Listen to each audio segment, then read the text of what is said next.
श्रीराम। एकचत्वारिंश सर्ग। सगर की आज्ञा से अंशुमान का रसातल में जाकर घोड़े को ले आना और अपने चाचाओं के निधन का समाचार सुनाना। रघुनंदन, पुत्रों को गए बहुत दिन हो गए।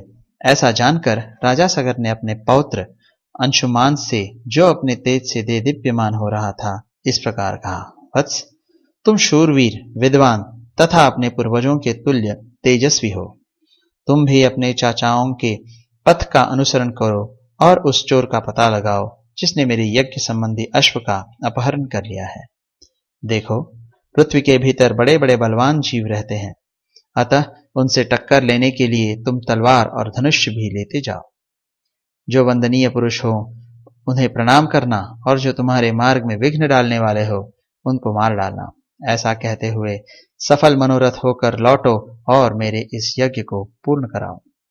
महात्मा सगर के ऐसा कहने पर शीघ्रतापूर्वक पराक्रम कर दिखाने वाला वीरवर अंशुमान धनुष और तलवार लेकर चल दिया।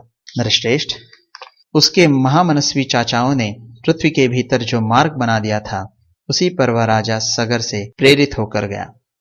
वहां उस महातेजस्वी वीर ने एक दिग्गज को देखा, जिसकी देवता, दानव, राक्षस, पिशाच, पक्षी और नाग सभी पूजा कर रहे थे। उसकी परिक्रमा करके कुशल मंगल पूछकर अंशुमान ने उस दिग्गज से अपने चाचाओं का समाचार तथा अश्व चुराने वाले का पता पूछा। उसका प्रश्न सुनकर परम बुद्धिमान दिग्गज ने इस प्रकार उत्तर दिया। असमंज कुमार, तुम अपना कार्य सिद्ध करके घोड़े सहित शीघ्र लौट आओगे।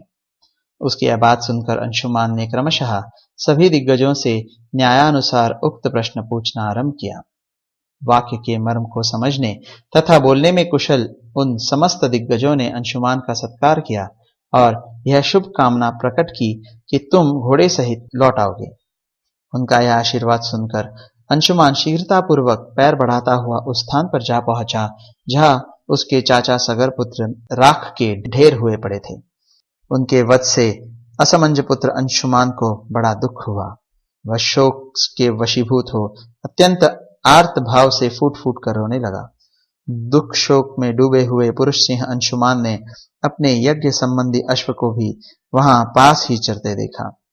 महातेजस्वी अंशुमान ने उन राजकुमारों को जलांजलि देने के लिए जल की इच्छा की, किंतु वहां कहीं भी कोई जलाशय नहीं दिखाई दिया।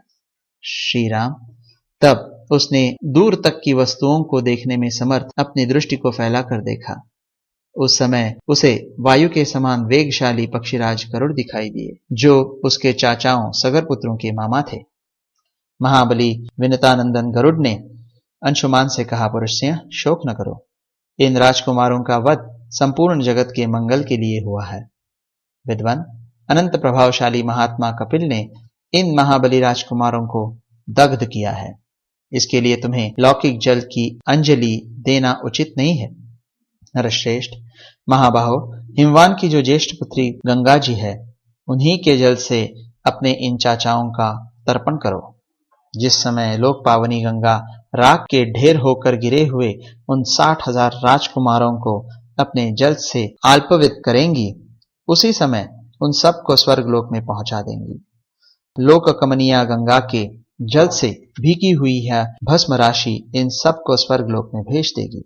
महाभाग पुरुष प्रवर वीर, अब तुम घोड़ा लेकर जाओ और अपने पितामह का यज्ञ पूर्ण करो।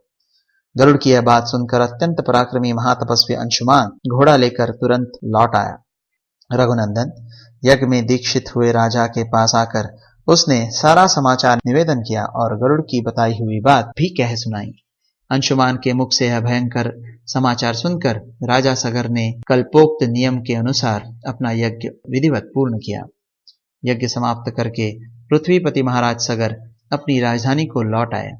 वहां आने पर उन्होंने गंगा जी को ले आने के विषय में बहुत विचार किया, किंतु वे किसी निश्चय पर न पहुंच सके। दीर्घ काल तक विचार करने पर भी उन्हें कोई निश्चित उपाय नहीं सूझा और 30,000 वर्षों तक राज्य करके वे स्वर्गलोक को चले गए। इस प्रकार श्री वाल्मीकि निर्मित आर्ष रामायण आदि काव्य के बालकांड में 41वां सर्ग पूरा हुआ।